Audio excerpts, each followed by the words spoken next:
I'm Brandon Gonzalez. January 2010, I got my orders to go overseas to train for deployment. And October 3rd is the day that we got into Afghanistan. So I was only 19. So my idea of a war was something I seen on TV, like Saving Private Ryan or something like that. I never experienced it before.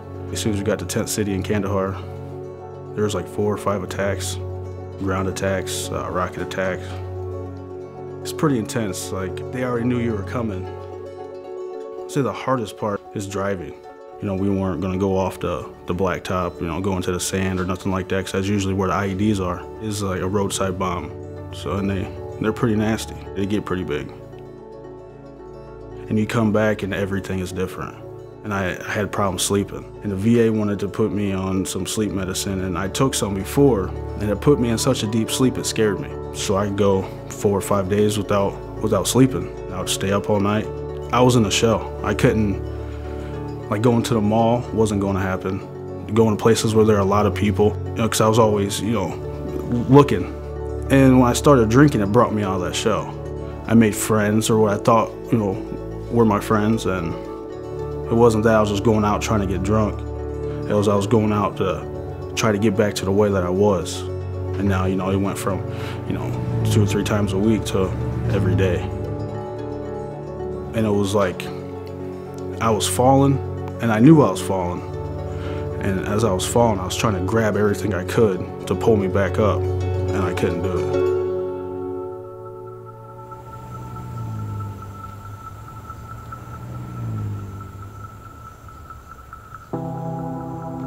I met Tim when we were in Bible college together. He was a lot of fun to be around, and always clowning.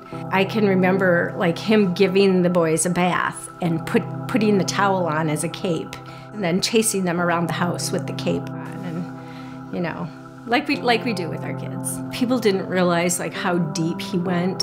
His curiosity into history and nature, and just constantly wanting to learn. And that's sort of what we did as a family. I think the boys counted, we've had over 30 people stay with us for more than a month, and some of them have lived here for 2 years. He wanted us to be a safe place to ask questions that didn't used to be okay to ask in church. On June 22nd, 2013, I turned everybody's world upside down. And my buddy was, "You want to go to this party?" I said, "Yeah, I'll go to this party. Sounds like fun." I started feeling really uncomfortable with the people who were showing up and some of the things that they were doing. So I was like, yeah, I think I'm just going to call it a night and go home. The way I took to work was the way I was going to take on the way back. I always take McKinley. But that night I didn't take McKinley, I ended up taking Jefferson. Tim hardly ever worked for his regular job on Saturdays, but somebody wanted to have that day off, and so my husband went in. He was riding his bike a lot to work. The next thing I remember was getting outside my car. My windshield was caved in. The airbag has gone off. It was wooded area. I thought maybe it could have been a deer. And I didn't live very far, so I thought I could make it home. And then there was a knock at the door, and there was a policeman there. He said, "Your husband's been in an accident, and it's not good." After that, I remember my dad opening my door in my bedroom, waking me up and asking me what happened. And I was like, I don't know. What happened? He was like, "Well, come outside, some police officers want to talk to you." I see my car, and I see how bad it was.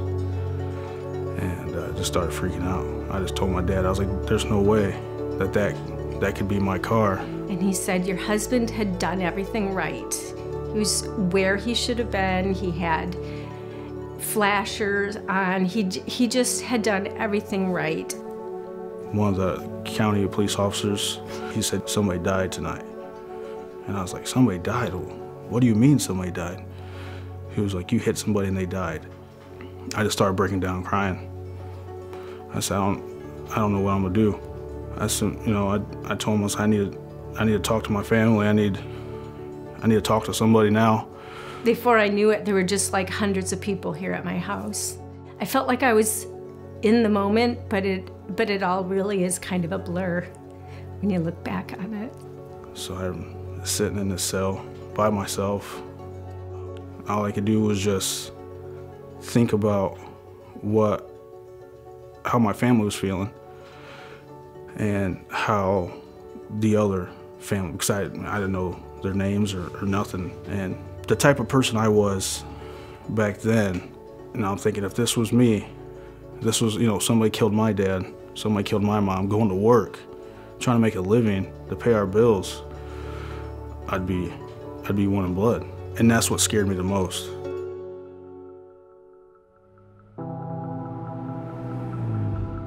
I let everybody down. I was supposed to go to college, be a professor, history, political science, all that was over. Now I'm looking at 40 years in prison. The policeman had told me when he was here that there would be media. I hadn't even had a chance to formulate what we were gonna do or what we were gonna say. And when Jonathan was here, he answered the door and he said, I don't want to interview, but I just want this guy and his family to know that we forgive him. And all the people that know Tim Grant, they have to admit this is exactly what he would want. And my mom tells me, she said, the son said that they forgive you. So I finally went to sleep after I don't usually sleep, and I finally got to go to sleep. And it was like the black cloud wasn't lifted, but it stopped raining. For my guys and I to live in hatred and anger, that doesn't affect him. That doesn't punish him, not one bit. That would be a death sentence for us. The fear was still there. Going to court was really hard, because if that was me on the other side, I'd be like, hey, I got some choice words for you.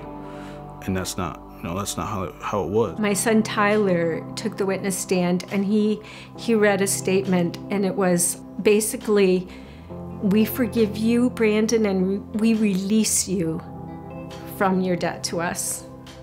I watched his big body just kind of shake.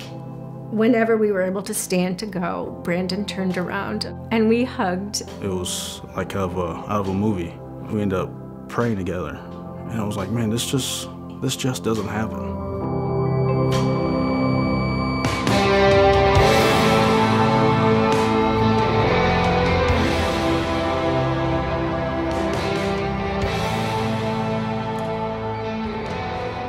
I can't really accurately describe it, except that God has truly given us an extra gift of grace in this. And so we started spending time on Saturdays. I worked in a garden, picked apples. We helped paint the side of the house. So once a month, we speak at a program that is for convicted DUIs, and we tell our story. And he's able to say to these people, I killed somebody and you could have too.